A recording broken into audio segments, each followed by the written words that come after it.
juries get things being taken away, and nobody wants things taken away from them. You come to my state of Georgia and start talking about taking people's guns away from them, and you'll see the reaction. People don't want their stuff taken away. And this translates into jury trials. And when the jury starts understanding that a trial is about valuing the things that have been taken away from the plaintiff, they begin to understand how serious it is and what it's going to take to balance or to make up for what that loss as best they can with money. And once we get to closings, obviously with economic damages, you have life care plans, you have mortality tables, that sort of thing. What about non-economic damages, where it's a little vaguer? Where do you stand on your approach to arguing non-economic damages and making that request?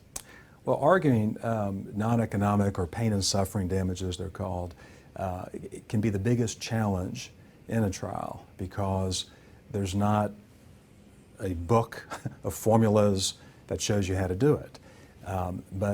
But although it's a challenge, it's also the greatest opportunity because in any serious injury case, the biggest loss will be the non-economics, the human losses.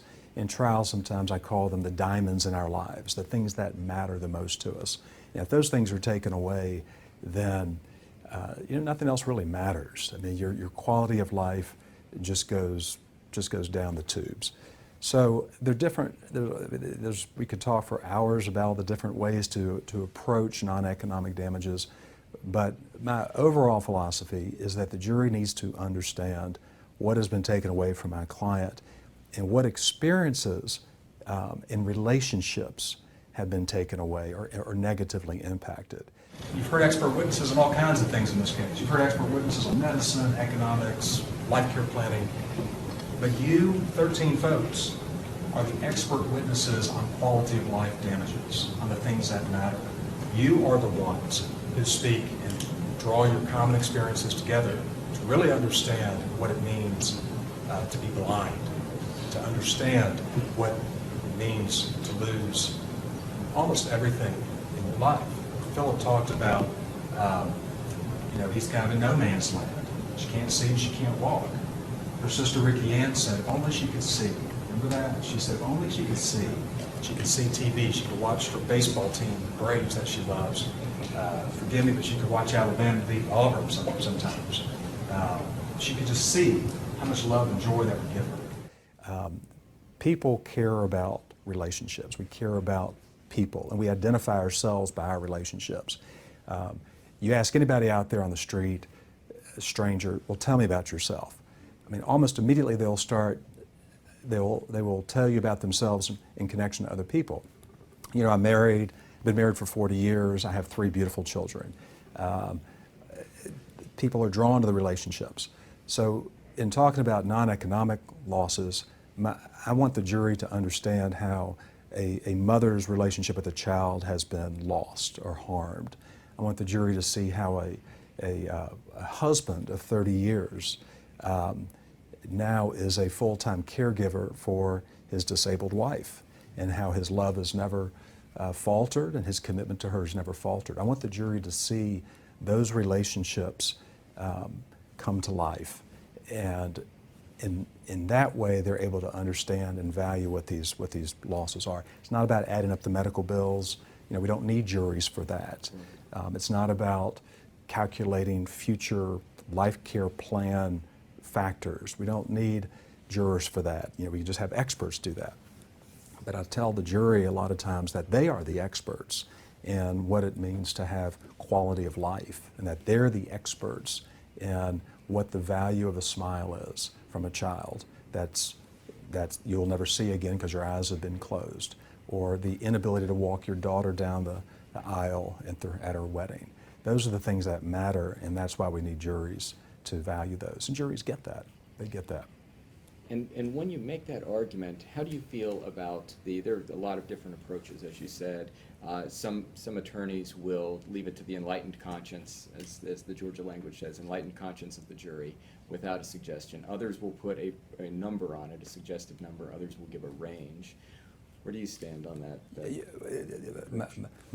I see my job in trial as being a guide for the jurors, because this is not a familiar environment for most jurors. Most people have never sat in a jury before. So I think it's a big mistake just to leave it up to the jury to pick a number that they think is right. They need guidance, and they don't have the depth of experience to know, what number is right, what number is wrong.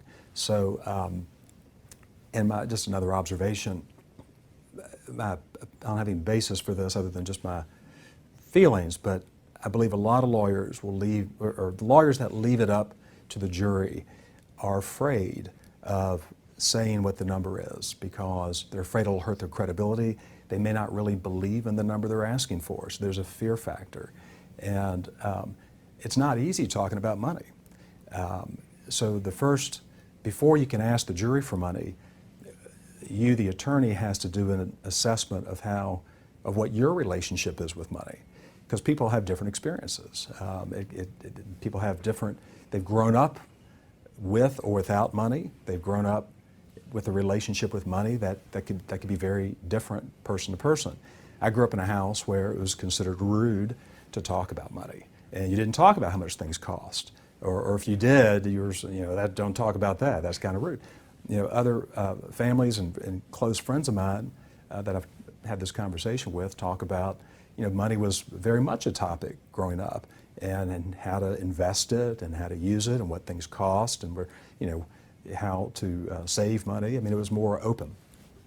So it matters from the lawyer's perspective what your relationship is with money, because if you're too afraid to talk about money or embarrassed about it, and when it comes time to talk to the jury, that's going to show through, but the jury won't understand what's behind your fear. The jury will think, well, he doesn't believe it or she doesn't believe it. She's just trying to, throw numbers out there. So just sort of wrap this piece up. You as the attorney have to believe in the number you're going to be asking for, and you've got to tell the jury, I am asking for whatever the number is, $5 million, $10 million, because that's what the case is worth. And yeah, you can be honest with you and say, yeah, that's a lot of money. Well, there's a lot of harm.